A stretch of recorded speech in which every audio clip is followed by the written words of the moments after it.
Joy to the world, the Lord is come. Let earth receive her King. नमस्कार। आप देख रहे हैं मदगत प्राणा एस्ट्रो योगा। सुनने में बड़ा अटपटा लगता है, न माफ़ करना न माफ़ी मांगना। आज का हमारा शीर्षक ही ऐसा है। दंत कथाओं में कुछ कहानियाँ प्रचलित हैं जो शायद हमारे शास्त्रों में ना मिले। इसी तरह एक कहानी जो मैंने सुन रखी है, ये कृष्ण, भगवान श्री कृष्ण और द्रौपदी की अनकही कहानियों में से एक है। आइए सुनते हैं और आनंद लेते हैं। कहते हैं माफ़ी मांगना हिम्मत की बात है, लेकिन माफ़ करने से बड़ा कोई बड़प्पन नहीं हो सकता। आपको यह जानकर आश्चर्य होगा कि एक बार कृष्ण भगवान ने द्रौपदी से दुर्योधन को किए गए उसकी गलतियों को माफ़ करने के लिए कहा था। सुनने में विचित्र आपको लग सकता है, द्रौपदी को भी वैसा ही लगा था। द्रौपदी भड़क गई, कृष्ण को भला बुरा कहने लगी। कृष्ण उसे सफाई देने का प्रयास करते हैं कि ऐसा वो क्यों चाह रहे हैं, लेकिन अग्नि कन्या का मन आग के लपटों में समा गया था। वो कुछ भी सुनने को तैयार नहीं थी। अपने प्रतिज्ञा का हवाला दिया। स्थिति को भांपते हुए कृष्ण ने द्रौपदी को समझाने का रण छोड़ दिया और युद्ध शिविर के अपने कक्ष में चले गए। महाभारत का युद्ध चल ही रहा था। अब वो दिन आ गया था जब दुर्योधन का अंत होना था। द्रौपदी को अपना प्रण पूरा करना था। दुर्योधन मारा गया। पूरा कुरुक्षेत्र सन्नाटे में डूब गया था। विधवाओं का प्रलाप असहनीय था। अग्निपुत्री द्रौपदी के मन में उठी ज्वाला की लपट शांत हो चुकी थी। द्रौपदी की आंखें कृष्ण को खोज रही थी। कृष्ण ढूंढने से भी नहीं मिल रहे थे। चीरहरण से दुर्योधन वध की तस्वीर द्रौपदी के मानस पटल पर दौड़ रही थी। कहीं न कहीं वो इस बदला के बाद भी असंतुष्ट थी। खाली मन ईश्वर को ढूंढता है।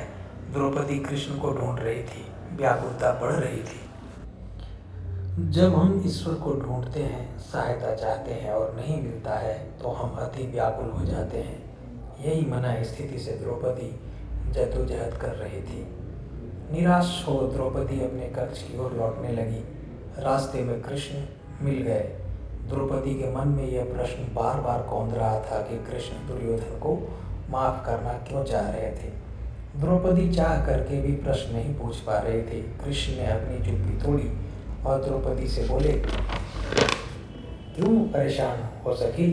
अब तो युद्ध समाप्त हो चुका है। पांडव विजयी रहे हैं। कौरवों का अंत हो चुका है। अब तो उत्सव की बारी है। द्रौपदी बोली, किस बात का उत्सव मनाऊं कान्हा? मुझे तो एक प्रश्न जिसका उत्तर मैं ढूंढ रही हूँ सताए जा रहा है। मन खाली हो गया है। शरीर में कंपन सा हो रहा है। जब तक ये नहीं जान लूँ कि आपने दुर्योधन को क्यों माफ़ करना चाह रहे थे, मैं तनाव में ही रहूँगी।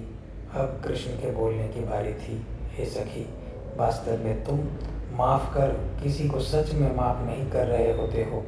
तुम तो उसे न्याय या दंड के लिए सर्वोच्च न्यायालय जो ईश्वर का है में भेज रहे होते हो। याद करो, जब तुम्हारा चीरहरण हो रहा था और तुम्हारे बचने के सारे प्रयास व्यर्थ हो गए थे और तुमने अंततः हाथ उठाकर ईश्वर से सहायता मांगी, बिना विलंब किए तुम्हें ईश्वर ने सहायता प्रदान की। लेकिन जब मैंने तुम्हें दोबारा माफ़ करने को कहा तो इसका अर्थ यही था कि पुनः ईश्वर पर छोड़ दो। मानव के द्वारा दिया गया दंड कभी भी ईश्वर के द्वारा दिए गए दंड से भयानक नहीं हो सकता।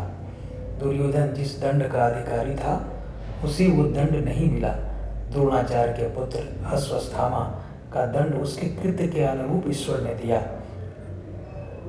वो अब मृत्यु के लिए तड़पेगा, लेकिन वो भी उसके नसीब में नहीं।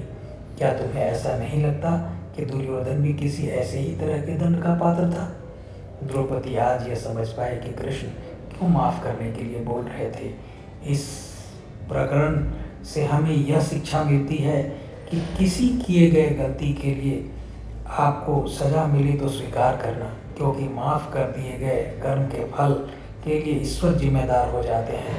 इसी तरह किसी अपनों ने गलती की हो तो उसे माफ़ ना कर छोटी सी सज़ा जरूर दे देनी चाहिए। आज बस इतना ही। धन्यवाद।